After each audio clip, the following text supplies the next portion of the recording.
There is an Upanishad by name Brihadaranyaka Upanishad. The sloka states like this.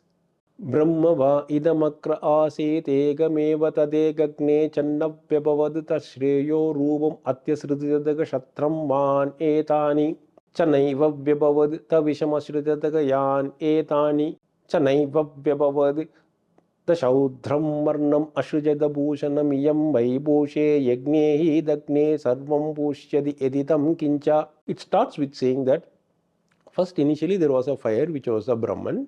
It did not flourish. Then it took the form of a Kshatriya.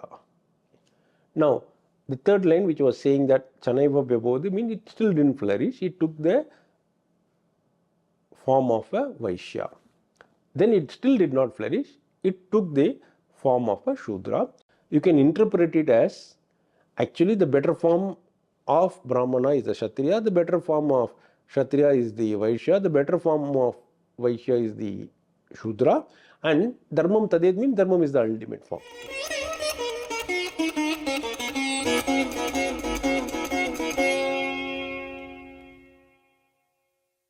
Shri Gurubhyo Namaha. Pranam to all the Sangam Talk viewers. This book, Brahmin Genocide, the precursor to Hindu extinction, Ishwara Krupa, it is now in the second edition of the book. And yeah, the first edition of the book has been finished. It's been a few months. During those few months, I've been interacting with a variety of people and fortunate to get many views, many questions on them. So probably I will bring up some of these questions which are coming up during my discussions and then attempt to answer them so that the Sangam Talk viewers will also get the answers for those particular questions. And if the viewers do have some questions, I think they can share it up later and we will find a way to address them. The first question which comes up is, why is this book titled Brahmin Genocide? Is it for creating some kind of sensationalism? Is this an exaggeration? Is this some sort of a publicity stunt that is being done? The answer to that question is, the term genocide has been used after careful evaluation of facts and application of mind. There is a globally used 10-stage model of genocide. Using that model, we have described the current status of Brahmin against the characteristic of each of the 10 stages of the genocide model. And this information we have put it out in a website by name www.brahmingenocide.org. So there is no need for anyone to even buy this book to get that information. That part of the information where we talk about the genocide stages and how it compares to the current status of the Brahmin community is available in the website. So there is, to answer the question there, no, there is no commercial motive because we already put a genocide.org website and shared that information. The title genocide has also been kept after careful application of the mind. And three, it's not an exaggeration as we have followed up with database analysis. Second question, why such pictures on the cover of the book? That is the question which get asked. And when we ask them, they say, oh, the picture, maybe we should have put a more nicer picture, something to show some proudness of the Brahmin community. Maybe you could have mildly talked about the word genocide, but not exactly show some pictures. So, and we asked them, what is it about the particular imagery that is concerning them? We asked them, what about those 3 sentences or slogans which are at the bottom? They are like, okay, I think they are not really the consideration there, because a simple Google search will show to your viewers that these sentences which are appearing at the bottom have exactly been taken from some spray painting which has been done in an Indian university. So that cannot be the cause of concern.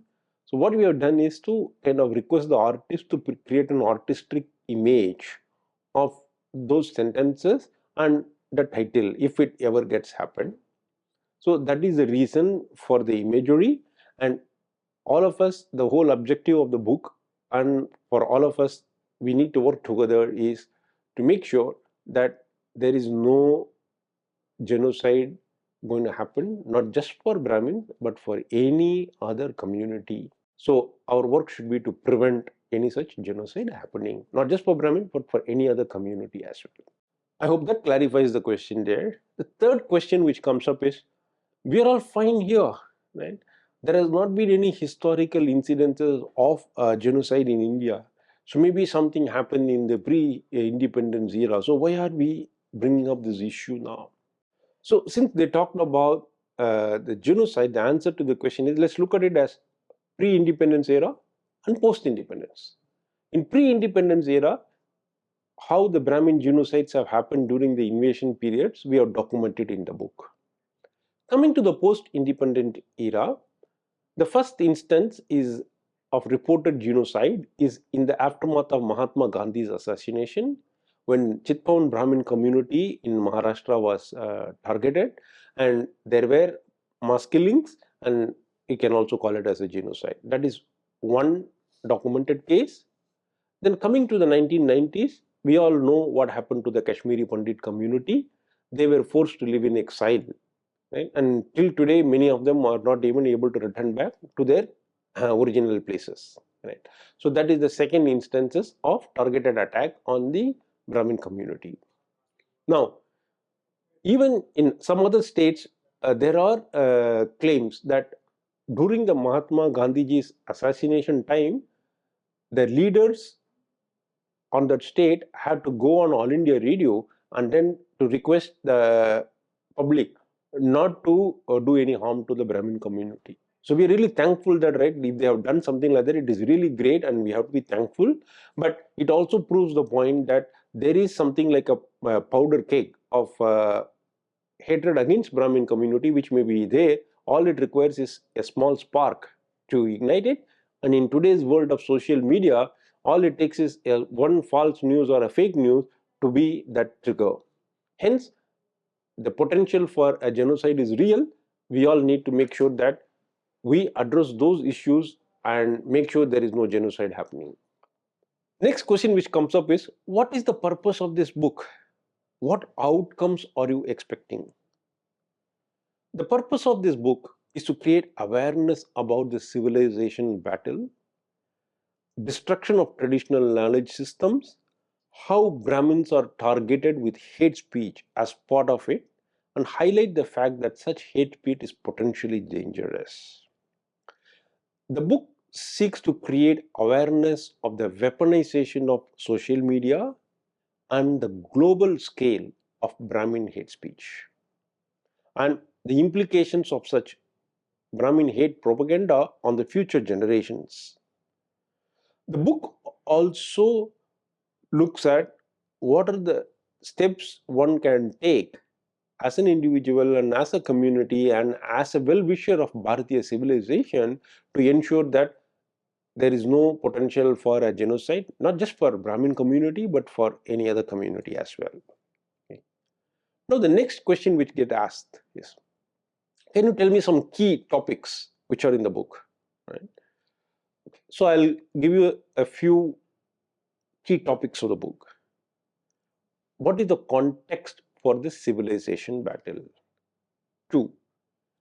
Brahmophobia, definitions and examples, and a quick text to check if any content can be considered as Brahmophobia.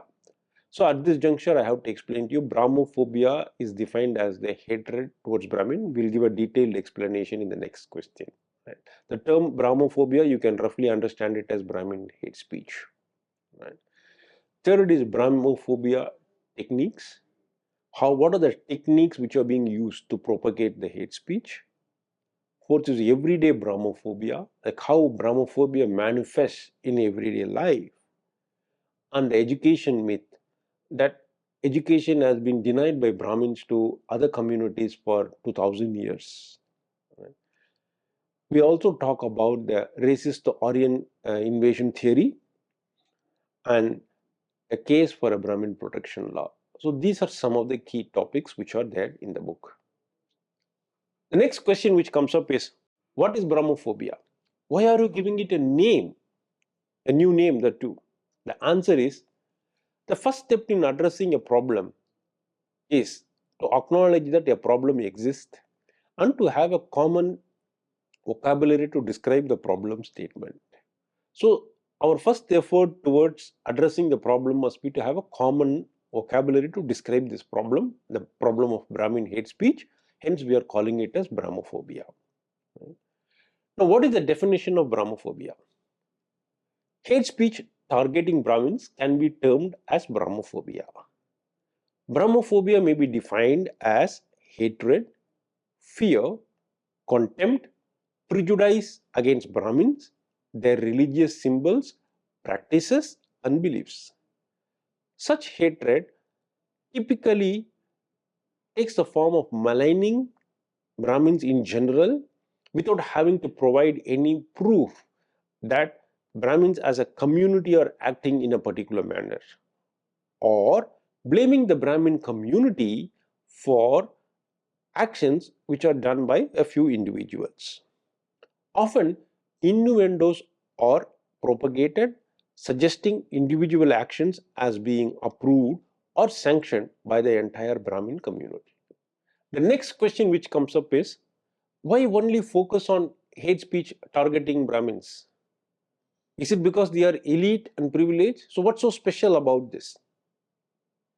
Two reasons. A, as part of the civilizational war, Brahmins are being targeted and hence they need to be defended against hate speech. Right? Another reason is Brahmins do not seem to have a voice in India. The media, the civil society, the so-called liberals have been by and large silent spectators to Brahmin hate speech.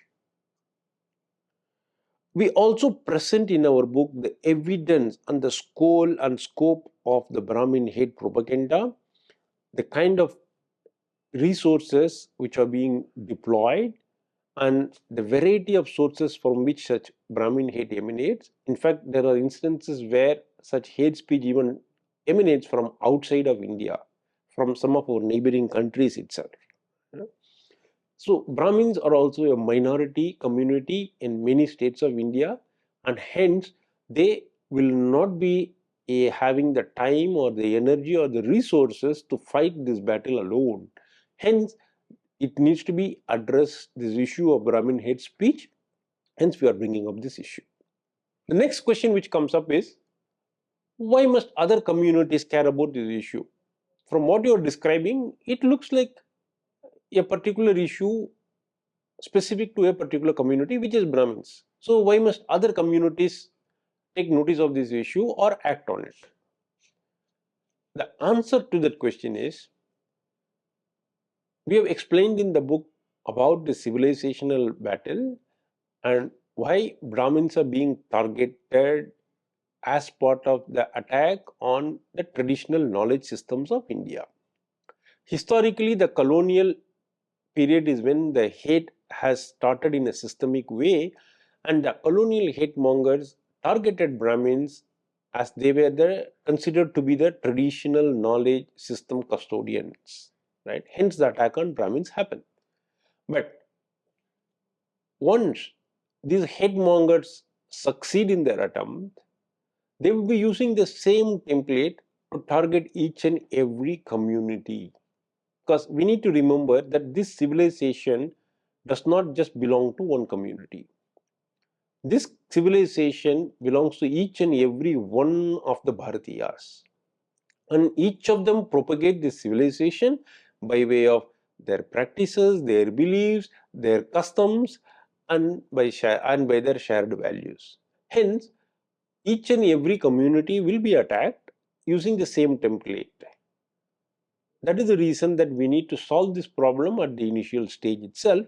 When Brahmins are being targeted, we all as a community, as a Bharatiya Nagarik community, should get together to solve it. Another example I give is, we live in this beautiful place of Bharatiya, like a joint family system or one big family, right? So each family, individual family, has its own space, right? But when they all come into the living room, right, they become one big joint family. That's how in our public spaces we are one big Bharatiya Nagrik. And then when we go back to our individual communities, we go back to our individual private spaces, right? That's how our country is. Now, when you find that there is a problem in one part of this community, then a healthy conversation need to happen across all communities, and everybody must get together to address this issue. Hence, our request to all our Bharatiyas is it is not just one community problem, though initially it may appear to be so. So we all need to get together to solve this problem. And the third reason is hate speech has absolutely no space in a civilized society. Hate against anybody has to be condemned, not just Brahmin. Hate against anybody has to be condemned and outright rejected. Hence the request of this. Next question. You are saying that this issue happened, or rather started from the colonial era, and now it is continuing in independent India. What do you think is the reason that it is continuing in independent India? The answer to that question is the colonial hate-mongers had a defined objective. During the colonial era, the colonial hate-mongers propagated Brahmin hate for three main reasons. One, to divide and rule India. B, they also were threatened by some of the activities of the Brahmins targeting the British Raj. Especially, we have statements which are recorded in the book of Tanjore district collector, who says that there is no other community except Brahmins which is so hostile to the British rule. And the third is also for them to justify to their bosses in England about their civilizing mission of the barbaric Indians, right, or the natives. And so that they called it as a civilizing mission. Now, in the period after independence, we can only speculate, right, that it could be that some colonial era stooges who were in positions of power continue to peddle this, or maybe they may be doing it from, there are vested interests from outside of India, then there are maybe other vested interests from the other sectors, which we have also documented in the book on some probable sources and transmitters of the Brahmin hate propaganda. Right? Now, another way to look at it is this. Let's look at the colonial era period. Right? We'll share you some data points. During the colonial era, from the period of 1818 to 1920, if we can take, right? During that period, some research says that up to 100 million deaths, excess deaths, would have happened during that period. Some say 50 million, right? 1890 to 1920 time period is when the mortality rates were much more available. So they said that this could be one data point, right? One can say that maybe this data point is accurate, not accurate, or the numbers, but just look at how the data is stacking up against, right, in terms of excess deaths. Second is, how many trillions of dollars got looted from this country? 3, what about the famines? Right?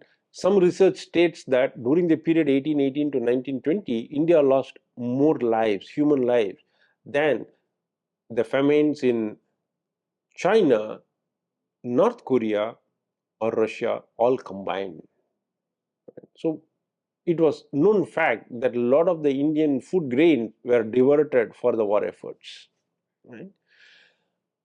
Another data point, extreme poverty from the beginning of 19th century until the mid 20th century. If we take the data points, it starts from 23% to 50%, which means that 1 in 2 Indians was living under extreme poverty during these times. Right? Now, even in the British Parliament, the East India Company has proudly claimed that they have successfully converted India from a manufacturing to a raw material producing country. And while they took the raw material, they also taxed the Indians. So in effect, they got all their products for free. Now, if you see in Africa and other colonial places, previous colonial places, they have started talking about reparations. Right? They have started talking about the injustices which have happened during the colonial era.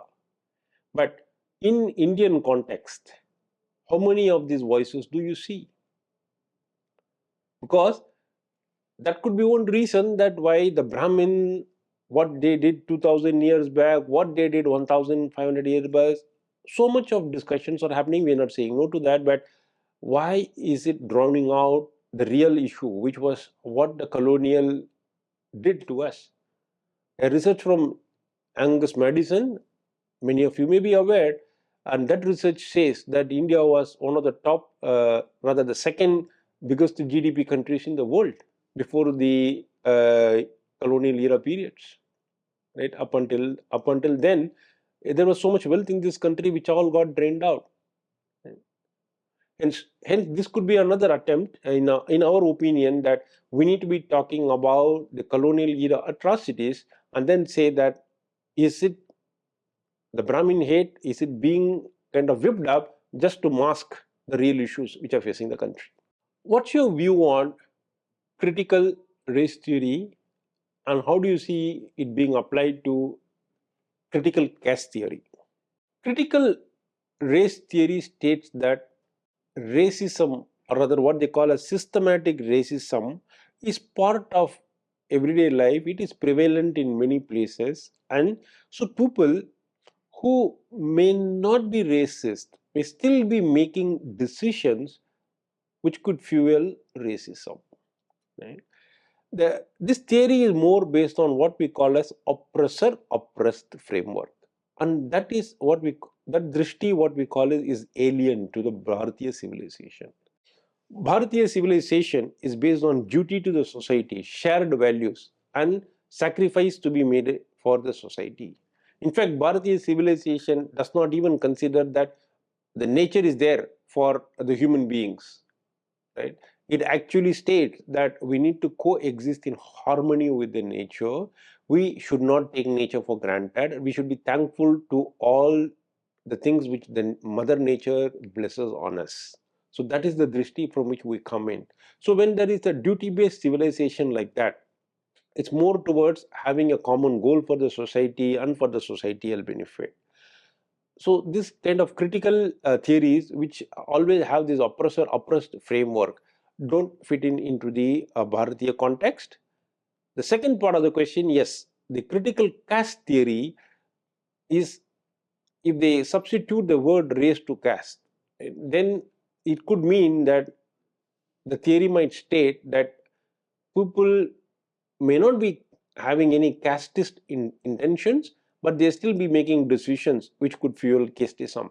So this is quite tricky in our opinion, because that sounds more like a place where it has to be very well defined, and unless it is well defined, it could potentially get into a situation where every decision has to be put on a microscope and analyzed. Another question: how can social media posts create problems? Right? Why would we need to be so much worried about social media posts, or they're not going to create into any real-time violence? Answer to that question is that there are research studies which show that social media posts, or what is happening in social media, can have real life consequences.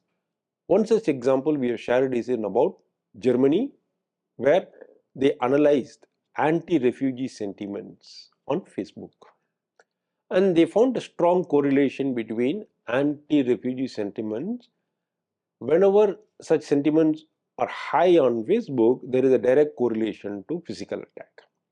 We also shared in our book about some of the other research where it says that aggression online can lead to aggression offline also. So social media posts we cannot dismiss them as casual rants or just that we have to be dismissed or it has to be ignored. No, we have to monitor them because social media has got a lot of benefits to us. Right?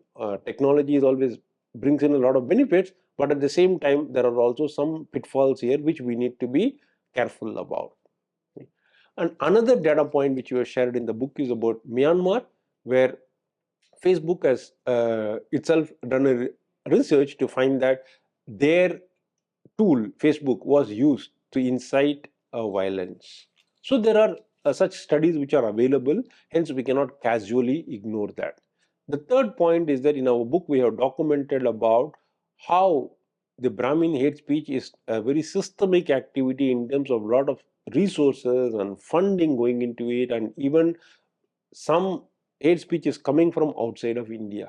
So it's worrisome. It's not a casual rant. It looks more like a systemic effort, and that needs to be investigated and addressed. That's the answer to that. Brahminism was so repressive. The British helped the Indians to come out of it. Why are you accusing the British? The answer to that question is that the British policies we spoke about earlier as well resulted in trillions of dollars of Indian wealth being looted, resulted in famines, average life expectancy came down, mortality rate became excessive, meaning more deaths were happening, and extreme poverty moved from 23% to 50% from the period of the 19th century beginning to the mid 20th century, which means that every 1 out of 2 Indians was in extreme poverty and in almost near starvation level. Plus, on the social side of it, the British policies were very clear. They would have heard of signboards which said that dogs and Indians are not allowed. The British brought in colonial-era whipping act for whipping the natives. And the British were the ones who brought in the racist Aryan invasion theory as well. So there were the racist policies of British were quite clear, and hence it's not very reasonable to suggest that Brahminism was repressive, but the British helped the Indians to come out of it. So we haven't seen any evidence for those who are peddling that narrative, right? We'll have to see that actual data points, like what I shared now about some of the colonial era. So they have to talk about how exactly the British colonial administrators helped with a data-backed research. We'd love to hear from them. Next question is, can you explain about how the colonial era fake narrative is happening, or how it is impacting even today? With your permission, I will take a detailed answer to that question. We can consider the hate narrative as multiple distinct phases. The first phase is othering of the Brahmin. This is done by creating the us versus them narrative by portraying Brahmins as the outside Aryans. The second is to create a narrative that the outside Aryans subjugated the native indigenous people of the land. Now, after these two narratives also, it is very difficult to bring up hate against a community. So the third layer which comes in is to say that these outsiders discriminated against the natives. And they used many such tools, and one famous example being the hierarchical caste system, and then they used a lot of evidence which they call, and one of that is Purusha Sukta. We'll talk about that later. Now, once they created this caste system and oppressor-oppressed narrative, then the fourth stage is about denial of opportunities, where there was a fake narrative that education was denied to majority of the Indians. Okay. Then the next layer which will go in is into kind of creating self-hate for the Indians by ridiculing the Indian customs, the Hindu values and others. Right? So like that, multiple layers get built in.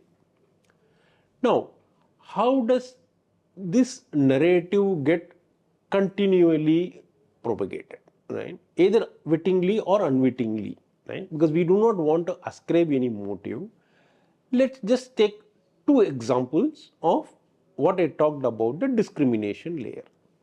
In the discrimination layer, the most commonly used is to say that there was a hierarchical Varna system, caste system, and this was sanctioned from the Purusha Sukta. Okay. I'm going to read out from a book from a famous Indology scholar in her work. Right? The four classes of society come from the appropriate part of the body of the dismembered primeval man. The mouth became the priest, the Brahmin, master of sacred speech. All Vedic priests are Brahmins, though not all Brahmins are priests. His arms were the Raja, the Kshatriya, the strong arm, the class of warriors, policemen and kings. His thighs, the commoner, within bracket, the Vaishya, the fertile producer, the common people, the third estate, who produced food for the first two and themselves. And his feet, the lowest and dirtiest part of the body, the servants, in bracket Shudras, the outside class within society that defines the other classes. That the Shudras were an afterthought is evident from the fact that the third class, Vaishyas, is sometimes said to be derived from the word for all and therefore to mean everyone, leaving no room for anyone below them, until someone added a class below them rather. The fourth social class may have consisted of the people new to the early Vedic system, perhaps the people already in India when the Vedic people entered, the Dasas, from a system already in place in India, or simply the sorts of people who were already outside the system. Okay. So this goes on. Okay. It's from a famous Indology scholar. Right? So again, we are not attributing any motives to the person, to the scholar. We just are reproducing what has been written in the book. And we are going to share the comment. First is, as you can see, my comments are as follows. First, you can see that people who were already in India when the Vedic people entered, so this fits in into the outsider versus the people who were indigenous. The framework has been established. Okay. Now, there are interesting quotes here. The lowest and dirtiest part of the body. See, this is a primeval man, right? And that is supposed to be in a sacrificial position. So the scripture does not say whether the person was standing or whether it was in a lying state, right? In the usually, typically, one would think that, right, a primeval body when given as the bali, as they call it, in a sacrifice, will be more like lying down than standing up vertically. So when it is lying down, it is not necessarily that the feet has to be at a lower position. That is number one. Right? Now, the word dirtiest gets introduced here. Where is the dirtiest? So do we have any gradation in the body as dirty, dirtier and dirtiest? Because there are three. Dirtiest is the word used. Right? Are there any gradations like that? So the author should have clarified that. At least it is not in the scripture. Right? Now, there is a word, the outside class within society that defines the other classes. So how could somebody be outside and that can define the other class also? That means, are they a class or are they not a class? Now the next answer which comes from the scholar himself is that the Shudras were an afterthought is evident from the fact that the third class, Vaishyas, is sometimes said to be derived from the word all and therefore to mean everyone. Now, by the same logic, if the word for Vaishya is all, if it is leaving no room in the bottom, the same logic we can say it is leaving no room in the top also. So how can it be proved that the Shudras were added later? So these are questions which we had to have scholarly criticism to the author and then get their clarification about. We saw how one scholar has talked about Purusha Sukta. Now let's look at a famous Indian journalist, an eminent personality and a honorable member of the Rajya Sabha also. Her name is Srimati Sagarika Ghosh. So she has again talked about Purusha Sukta, talking about how to rewrite the Purusha Sukta. This article, I'll just read a few lines from it. The idea of, I believe it was written in early 2000s, and again I think it was reshared, I think a decade later, something like that. Okay, the idea of hierarchy, according to Dumont, lies in the core of Indian society. Hierarchy as based on age, gender and caste. Hierarchy which is sanctified by religion, greater and lesser, the two categories that are crucially antithetical to a modern egalitarian society. And she talks about Purusha Sukta, which is the hymn which states that the Brahmins are born from the forehead of the creator, Kshatriyas from the arm, Vaishyas from the stomach and Shudras from the foot. It also talks about perhaps for the renewal of the Indian society, to create a spiritual awakening and to revitalize our culture, indeed to become a social democracy, even as we are a political democracy. We need as a conscientious public to rewrite the Purusha Sukta. Imagine what a thrill such an exercise will send out throughout the land. Amazing, imagine the amazing symbolic power of such a revision. So she talked about, essentially she says that there is something discriminatory or not good about Purusha Sukta, and she is suggesting that. Right? So we can't attribute any motive to Srimati Sagarika Ghosh's writing, right? She may be genuinely thinking that there is something wrong with Purusha Sukta, right? So let's take two steps. First, we will clarify about the Purusha Sukta part. A. In the Purusha Sukta, the actual verse which he is talking about is Brahmanosya Mukamasit Bahura Janyakritaha Uru Dayat Ayat Vaishyas Padbhyam Sudro Ajayate. Right? In that verse, it only talks about from the same Purusha, different parts of the body, how the four Varnas have come about. Now, there is no differentiation in that. How can there be? Because when they are coming from the same person, same parts of the body. Secondly, there is nothing like lowly, dirty, nothing. All those words which have been mentioned in the previous column, we don't find them actually in the scripture itself. Third is, this has been, many scholars have also pointed out, I believe, that this is how a visualization of the cosmos, it is more like a visual representation. And in fact, if you see the other shlokas which come in, it also talks about how the earth itself came from the foot of the Purusha. Okay. So all these clarifications are there now. Now, let's look at another aspect of this. There is an Upanishad by name Brihadaranyaka Upanishad. It comes from the sacred Shukla Yajurveda corpus. Now, in the Brihadaranyaka Upanishad, the same creation is being discussed about. The slokas states like this. Brahma va idamakra aset egameva tadegagne channapyabavad tashreyo rupam atyasritadaga shatram man etani. Then the second line of the sloka says Chanaiva vyabavad tavishamasritadaga yan etani. Then the third line of the sloka says Chanaiva vyabavad tashaudhram varnam ashrujada bhushanam iyam vaibhushe yagnehi dagne sarvam bhushyadi editam kincha. So I'll explain the three lines. It starts with saying that first initially there was a fire which was a Brahman. It did not flourish. Then it took the form of a Kshatriya. Now the third line which was saying that Chanaiva Vyabodhi means it still didn't flourish. It took the form of a Vaishya. Then it still did not flourish. It took the form of a Shudra. And there is also a god which is mentioned, Pushan. And it also says the Pushan god is the one which nourishes the entire earth. That is what this is. Now, first point here, there is no discrimination talked about. There is no head, foot and all here. Right? And the second point here is, this actually says that it did not flourish, it did not flourish. So it actually makes that it is a complete society, right, which includes all the four Varnas. So this has been mentioned in this Brihadaranyaka Upanishad. At this juncture, the viewers, you may have a question, right? Three questions actually. One, you may ask, hey, where is this coming from? Are you talking about comparing apples to apples? Because this is from the sacred Rig Veda is what you are quoting Purusha Sukta. Where is this? What is the timeline? So for us, the Vedas are Anati. So I cannot put a timeline for the Vedas. They are eternal. But from a Western scholar point of view, they talk about Rig Veda, later part of Rig Veda and all. Right? So when you compare their timelines to the Brihadaranyaka Upanishad, it comes pretty close. And maybe 100, 150 years this way, that way. Right? So that's what they put it as. So comparable.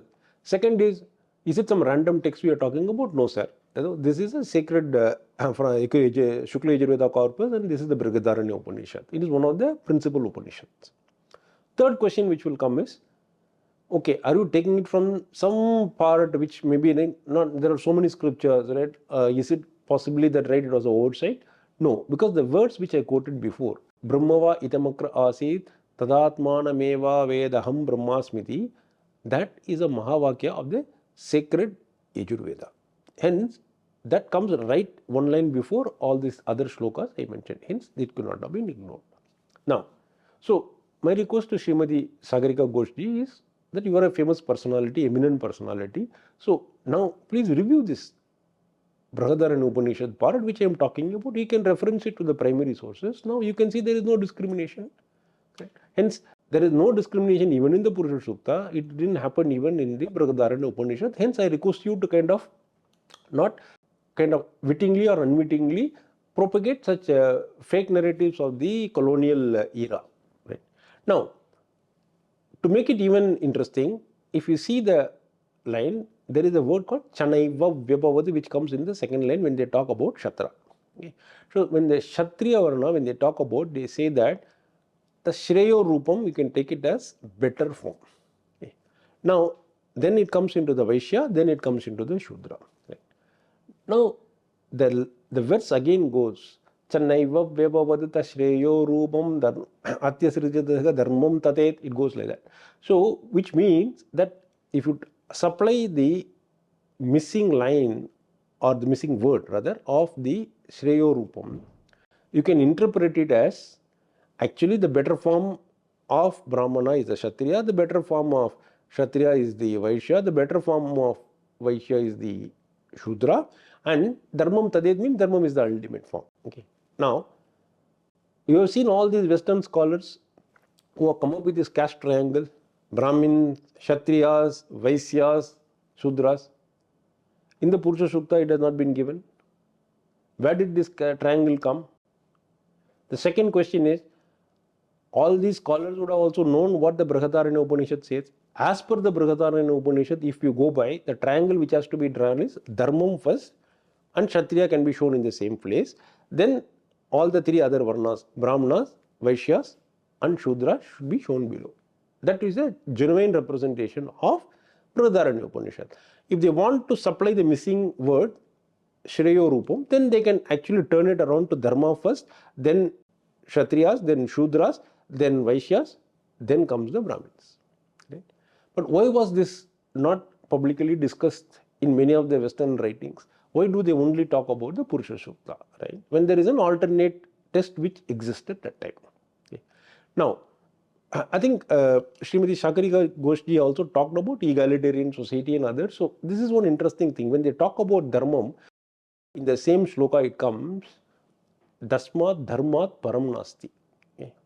Why it says that? And it also says on another place, Dasmat Shatrat Param Nasti. Because even Shatra may be the top, but Dharma has to be there. Without Dharma, it says that it cannot become might is right. Which she talks about equality, it is already there and it says explicitly in the text. Right? How it says it, right? Why Dharma is superior? It says because Dharma is important and superior because Abhiliyan Baliyan Shama Shamste.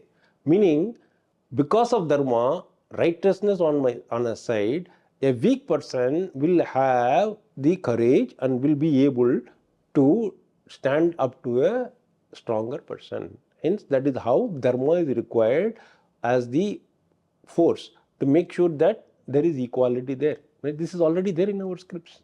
So, hence, my humble request to all our viewers and also to Srimati Sagarika Ghoshji is, whenever you hear such writings, it is requested that, right, please look for the alternative Indic point of view. There are many scholars out there whom you can consult and then give a balanced view of what it is about, because what we are seeing is a baggage of the colonial era writings. We shouldn't continue. That is our humble and sincere request. I hope I explained this in detail, this particular aspect. Now, the last question which comes up is that what are the next steps we are looking at? Right? How do you proceed from here? Right? The answer to that question is, creating awareness of the civilizational battle and the global impact of the Brahmin hate speech. And second is the need for a civilizational counter narrative on the manufactured fake narrative. So these are the next steps which we are working.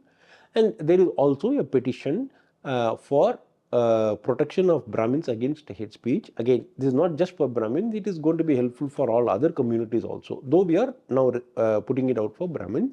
So this petition is live in our website www.brahmingenocide.org, in another website www.saptarishi.org, SAPTHARISHI, that is the saptarishi.org. In both these websites this petition is available. Anyone above 18 years can sign this. This is a e-petition, and there are no restriction that only one person in a family should sign. If there are more members and who are willing to sign it, please go ahead and support it.